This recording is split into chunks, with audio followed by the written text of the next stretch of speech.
YouTube channel पुण्यार कृति के सभी दर्शकों को कमलेश पुण्यार का सादर अभिनंदन। बंधुओं, इस गया श्राद्ध विवेचन क्रम में हम लोग की काफ़ी लंबी बातें हुई। अपने बहुत से विचारों को आपके साथ मैंने साझा किया। गया श्राद्ध के विषय में विविध पक्षों को हमने स्पर्श किया, छुआ।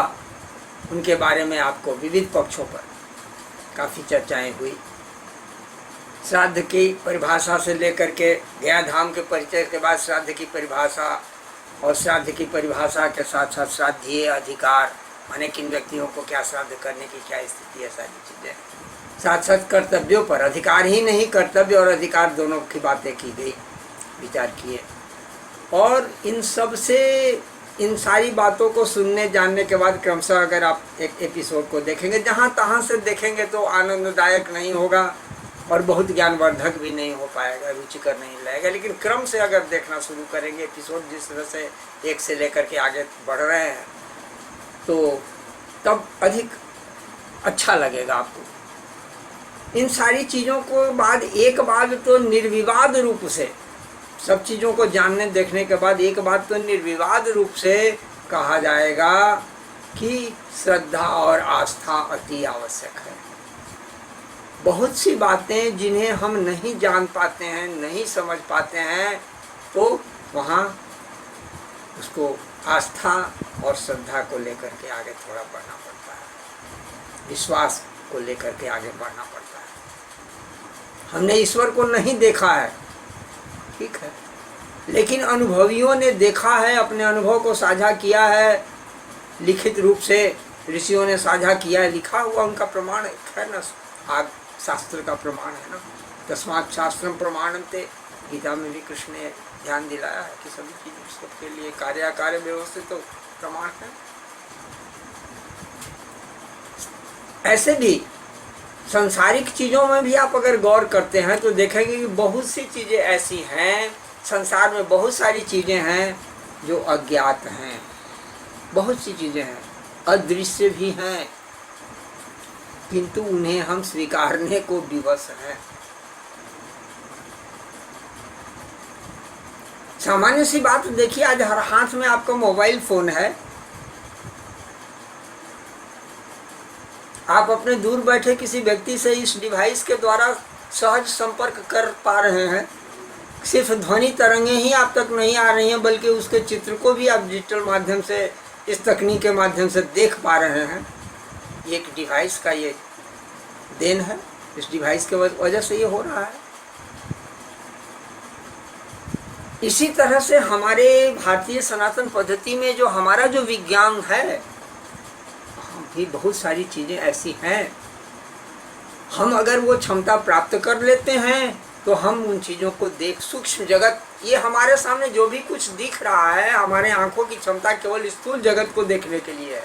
जो कुछ भी पेड़ पौधे, पहाड़, नदी, झरने, व्यक्ति, पशु मनुष्य जो भी कुछ दिख रहे हैं, ये सब के सब स्थूल जगत की चीज़ों को हम देख पा रहे हैं। और इसके साथ ही सूक्ष्म जगत भी है, इसी में है। एक समय आएगा, जिस तरह से विज्ञान विकास, साइंस विकास कर रहा है, ऐसा भी समय आ सकता है। ठीक वैसे ही कि आज से 50 साल पहले, 100 साल पहले तक के लोगों के लिए ये मोबाइल और टीवी और ये सारी चीज़ें तो कल्पना से बाहर की चीज़ थी। उसी तरह से क्रम है, वैज्ञानिक भी इस क्रम में वो अपने लगे हुए हैं। गॉड पोर्टल तक बातें पहुंच गई है, वैज्ञानिक वहाँ तक एटम और ये सारी चीज़ों का रिसर्च करते करते वहाँ तक बातें चल गई हैं। आपका भौतिक विज्ञान भी काफ़ी तेज़ी से विकास कर रहा है। हाँ, कहना वहाँ इस समय में यही है कि वहाँ है, लेकिन वैज्ञानिक प्रयोगशाला में प्रयोग करके चीज़ों को ला करके सर्वसामान्य के लिए सुलभ बना करके रख दे रहा है। और बाद में जब उसमें राजनीतिक पक्ष का प्रवेश हो जाता है तो उन चीज़ों के सदुपयोग कम और दुरुपयोग ज़्यादा होने लगते हैं। एटॉमिक शक्ति का, आणविक शक्ति का जब हमें ज्ञान हुआ, वैज्ञानिकों ने ज्ञान हमें कराया, तो हम उस आणविक शक्ति का प्रयोग करके हम सृजन का कार्य भी कर सकते हैं, फैक्ट्रियाँ बड़ी बड़ी चला सकते हैं, कितना अकूत ऊर्जा, अपरिमित ऊर्जा का भंडार हम प्राप्त कर सकते थे, लेकिन हम उसे ऊर्जा का व्यवहार कम कर रहे हैं उस तरह से, और विध्वंस का काम हम ज़्यादा कर रहे हैं। तो इस सूक्ष्म जगत के साथ साथ अदृश्य और अज्ञात जगत भी साथ साथ चल रहा है। प्रेतों की दुनिया भी हमारे साथ है, प्रेत भी मेरे पास आसपास घूम फिर रहे हैं।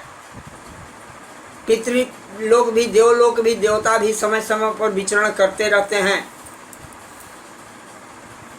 अन्य भी जो देव योनि में भी बहुत सारे लघु मध्यम करके वहाँ भी बहुत सारे स्तर हैं। देव योनि में भी यक्ष रक्ष गंधर्व सारी चीज़ें, वह सारी चीज़ें। तो इस तरह से अदृश्य जगत को के बारे में कुछ जानने समझने के लिए सबसे पहले तो उन्हें स्वीकार करना होगा।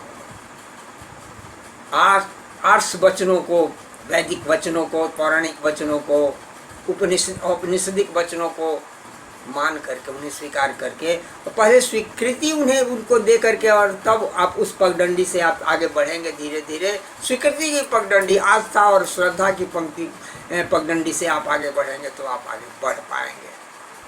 कुतर्क और भ्रम के से अगर प्रश्न शुरू करेंगे, यात्रा आप शुरू करेंगे, तो आप कहीं के नहीं, बस वहीं के वहीं टिके और बस फंसे रह जाएंगे। या कहें कि आपका विपरीत दिशा में यात्रा आपकी शुरू होगी, आप वहाँ उस अदृश्य जगत, सूक्ष्म जगत के बारे में। और ये आपको एक मजे की बात बता दूं कि इस स्थूल जगत की तुलना में सूक्ष्म जगत कई माने कोई तुलना नहीं है, वो अद्भुत है सूक्ष्म जगत। तो कहेंगे कि क्या आपने देखा है? आज का सोच वाला, तर्क वाला बुद्धि, तो क्या आपने देखा है? तो सवाल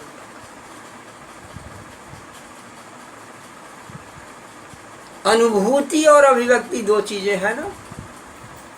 एक बार प्रसंग में मैं एक आध बार मैं बोल चुका हूँ, किस एपिसोड में मैंने कहा वो मुझे अभी ध्यान नहीं है, लेकिन यही समझिए कि अनुभूति जगत की का चित्रण, एकदम सम्यक चित्रण, पूर्ण रूप से स्पष्ट चित्रण जो है वो शब्दों से परे है, जो शब्दातीत है। ईश्वर के बारे में भी यही बातें हुई है, नेति नेति करते हुए वेद आगे, क्यों सब कुछ कहने के बाद नहीं ऐसा नहीं करते हुए नेति नेति कर वेद बखाना, मानस में तुलसीदास ने कहा है। श्रद्धा और विश्वास के साथ, लगन के साथ आप आगे बढ़ें, कदम उठावें, आप आगे बढ़ते जाएं, उन चीज़ों को लेकर के समझने जानने की कोशिश करें, और धीरे धीरे अनुभूति जगत, अनुभूतियों का द्वार आपका खुलता जाएगा। आपकी अनुभूतियों का द्वार, आपकी समझ, आपके ज्ञान बढ़ते जाएंगे, और धीरे धीरे एक एक कदम, जैसे आप एक एक कदम बढ़ करके राजमार्ग पर चलते हैं, किसी अन्य मार्ग पर चलते हैं, उस तरह से आगे गंतव्य पर पहुँचते हैं। अदृश्य और सूक्ष्म जगत का भी ज्ञान आपको होने लगेगा।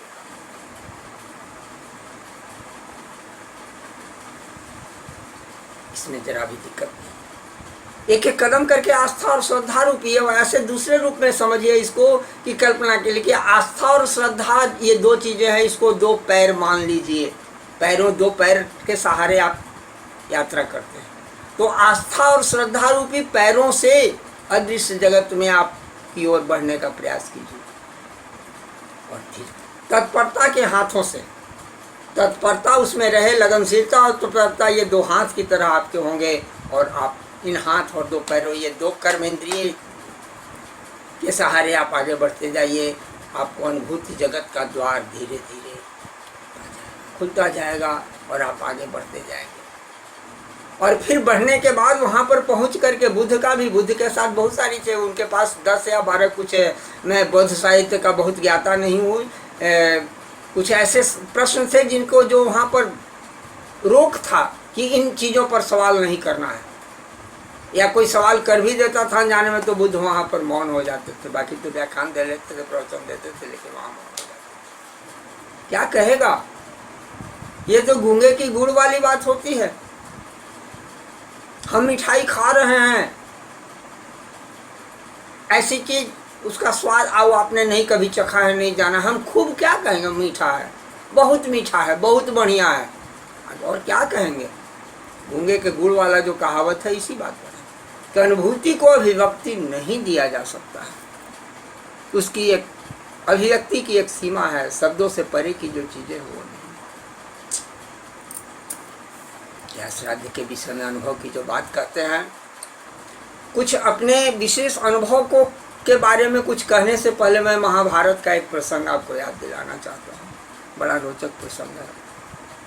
महाभारत के एक महान पात्र धृतराष्ट्र हैं। हम किसी दूसरे अर्थों में यहाँ पर उनके लिए महान शब्द का व्यवहार कर रहे हैं। धृतराष्ट्र की महत्वाकांक्षा ने बहुत कुछ करा दिया।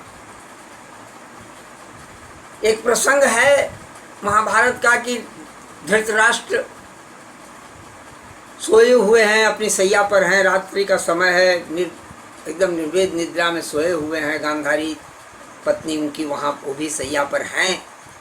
अचानक बहुत घबरा करके धृतराष्ट्र उठ बैठते हैं सैया पर, एकदम पसीने से लथपथ है, एकदम भय से उनका शरीर कांप रहा है। धीरजात जैसे वीर का, यहाँ पर बहुत वीर थे, वीरता की कमी नहीं थी, अद्भुत योद्धा वीर। आंखें नहीं थी लेकिन शरीर में बल था।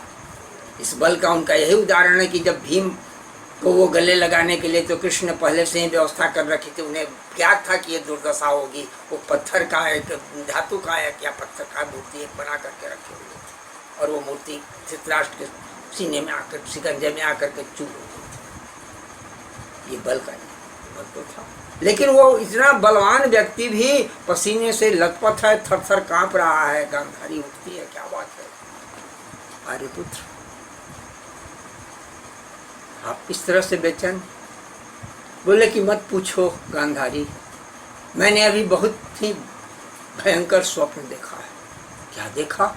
तो अपने स्वप्न की कथा प्रसंग सुनाते हैं। गांधारी से कहते हैं कि एक बार पूर्वज मेरे पिता, मेरे पितामह, सारे के सारे लोग आए हैं मेरे सामने और आकर के हमें फटकार रहे हैं, डांट रहे हैं। बहुत विस्तृत प्रसंग है। मूल महाभारत का वो प्रसंग अध्ययन करेंगे तो देखेंगे कि बड़ी माने उसमें ज्ञान भी है और बहुत सारी चीजें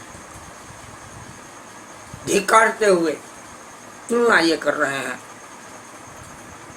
वे वहाँ शांतनु से प्रसंग आ रहा है कि वो अपने पुत्र की, इस पुत्र से वहाँ भी वो मतलब कि स्वप्न में ये देख रहे हैं, तर्क वितर्क कर रहे हैं अपने पूर्वजों के साथ।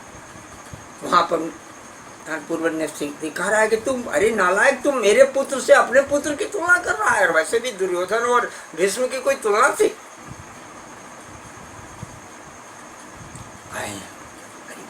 झूठ बोल रहे हैं, कुछ सफाई दे रहे हैं तो एक के बाद दूसरा, दूसरा के बाद तीसरा क्रम, एकदम घबरा उठते हैं, बेचैन हो जाते हैं। ये स्वप्न दर्शन की बात है। अपने स्वप्न की अनुभूतियों की को शब्दों में माने व्यक्त कर रहे हैं पत्नी गांधारी से। ये तो स्वप्न जगत की बात है। और स्वप्न तो कमोबेश हर कोई देखता है। स्वप्न अनियंत्रित होते हैं। आपके चाहने से स्वप्न नहीं आते हैं कि आज हम ये वाला स्वप्न देखा, आज ये वाला, ऐसा नहीं होता है। आते रहते हैं।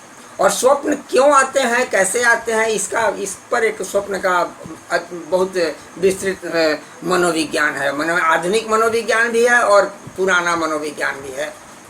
स्वप्न कई तरह के होते हैं।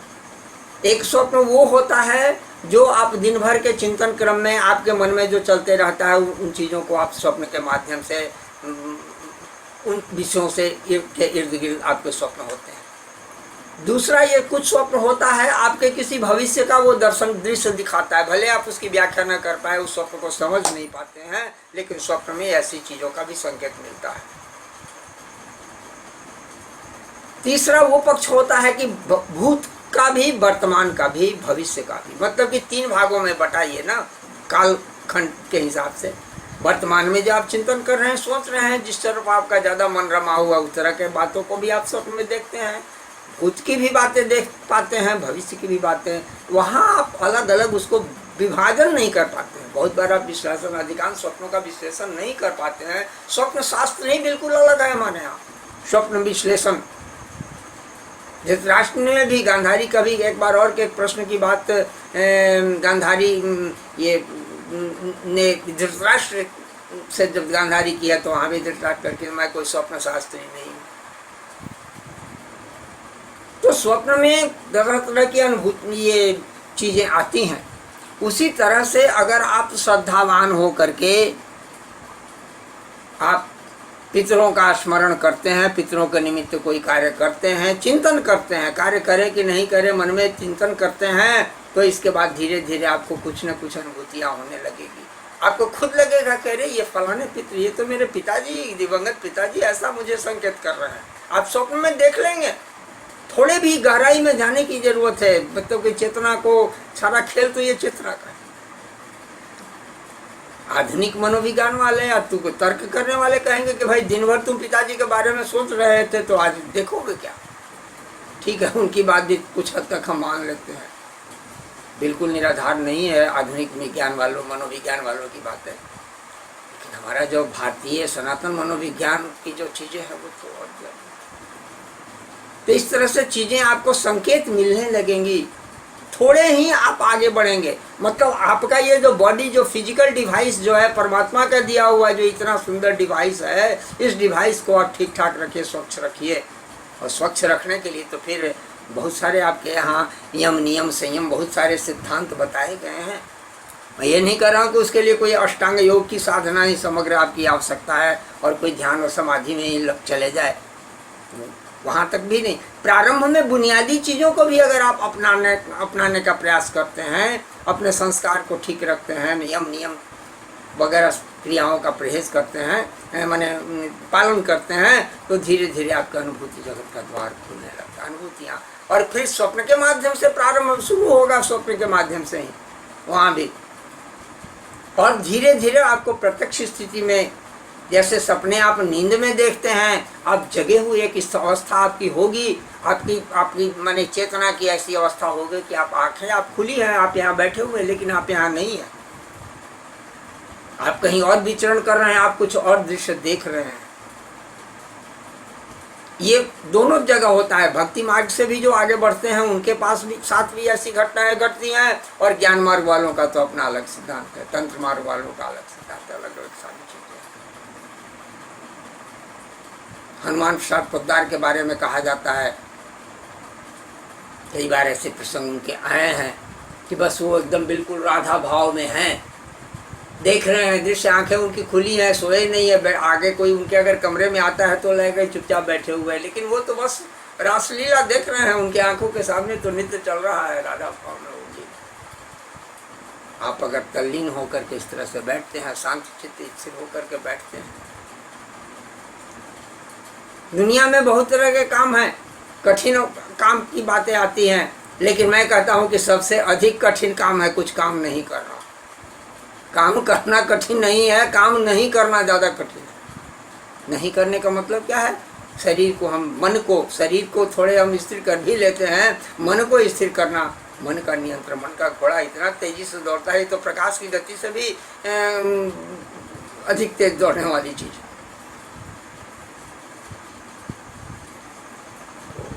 ये अनुभूतियों के बारे में वैसे है एकदम बहुत सारी चीजें। मैंने फिर मैं कहा कि जैसे कर पूछे, आपने कहा पूछा है कि आपके अनुभव इस पर क्या है। मुझे पूरी आस्था है, एकदम पूरी आस्था और विश्वास के साथ। ऐसा अनुभूतियों का व्यक्ति नहीं दे सकते हैं, नहीं दिया जाता है, नहीं देना भी चाहिए, ये भी बात है। पूर्णतः नहीं करना, इशारे में कुछ कहा जा सकता है। सारी चीज़ों, अनुभूति जगत की सारी बातों को अभिव्यक्त नहीं करना चाहिए, अभिव्यक्त किया भी नहीं जा सकता है। कुछ ऐसी चीज़ें हैं जितना अभिव्यक्त करने योग्य है उसे भी करना जो है शास्त्र ने निषेध किया है। आप कुछ खास अनुभूतियों को आप कहानी मत बनाइए, मत उसकी चर्चा मत कीजिए, तो आपके हक में अच्छा है, उससे भी आपके आंतरिक ऊर्जा का क्षरण होता है, आपके विकास में वो बाधाएं होती हैं। तो इसलिए इतना ही कह सकता हूँ कि आप पितृलोक अपने पितरों का दर्शन पा सकते हैं, थोड़े भी एकाग्रता के बाद निश्चित दर्शन पा सकते हैं। प्रारंभानुभूति के माध्यम से होगा, अन्य रूप में बहुत तरह के इशारे मिलेंगे, आपको संकेत मिलेंगे, ये काम मैं करूं, ये काम नहीं करूं। संवाद शुरू हो जाएगा, लिंक एक बार लाइन जुड़ जाएगा, आपकी चेतना का एक बार कनेक्शन जुड़ गया तो फिर वो जुड़ा। अब वो कनेक्शन कब आप तोड़ेंगे, कब संभालेंगे, वो आपके हाथ में है। और मार्ग आपका वही है। अभी जो मैं कहा कि 2 हाथ आस्था, श्रद्धा, अब 2 हाथ और 2 पैरों के सहारे आप इस रास्ते में आगे बढ़ रहे हैं। तो अनुभव पक्ष की ये चर्चा के क्रम में यही 2 चीज़ों का, धृतराष्ट्र का मैंने उदाहरण दिया और यहाँ कहते हुए कि चीज़ें हैं, आप भी उसे अनुभव कर सकते हैं। उसके लायक अपने शरीर रूपी परमात्मा के दिए हुए इस उपकरण को ठीक ठाक रखिए, संस्कृत रखिए। संस्कृत मतलब सुसंस्कृत, व्यवस्थित, साफ सुथरा, मन बुद्धि अहंकार वगैरह ये सारी चित्त माने इसका जितना ये स्वच्छ रहेगा। साधना जगत में भी क्या है, 2-4-3 चीजें हैं।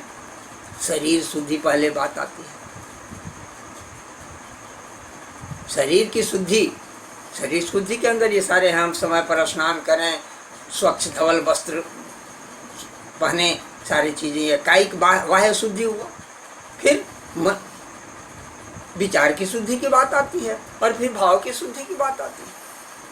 मात्र यहाँ 6 श्रेणियां हैं, शरीर शुद्धि, विचार शुद्धि, भाव शुद्धि, और इसके बाद क्रमशः सबके शून्यता का कार्य शुरू होता है। शरीर की शून्यता का अनुभव करें, शरीर है होते हुए भी नहीं की स्थिति, शरीर शून्यता। फिर विचार शून्यता की स्थिति बनाने की है साधना क्रम में, और फिर भाव शून्यता। तो फिर हम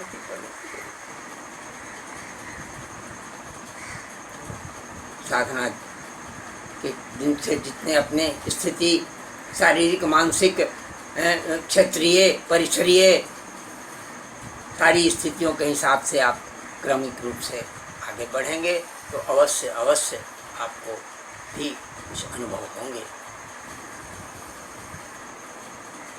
इसके साथ ही अभी का ये अनुभव पक्ष की चर्चा का ये एपिसोड अब यहीं हम समाप्त करना चाहेंगे। अगले एपिसोडों में कुछ और चीज़ें, जो कुछ हम बाहरी दृश्य वगैरह, यहाँ पिंडदान की क्रिया वगैरह सारी चीज़ों का हम प्रयास करेंगे कि कुछ और चीज़ों को हम वीडियो आपको हम सीधे दिखाएंगे तुलनात्मक रूप से, ताकि क्या होना चाहिए और क्या होना चाहिए, संभव हो सका तो प्रयास होगा कि दिखाएंगे।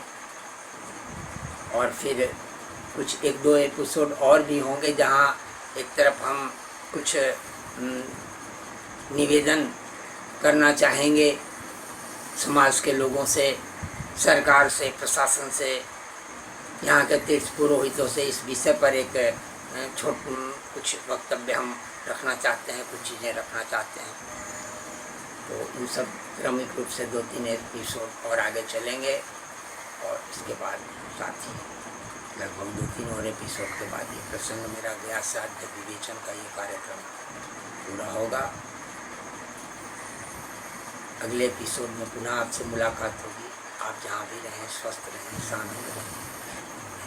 हरिओम, हरिओम, हरिओम, हरिओम, हरिओम, हरिओम।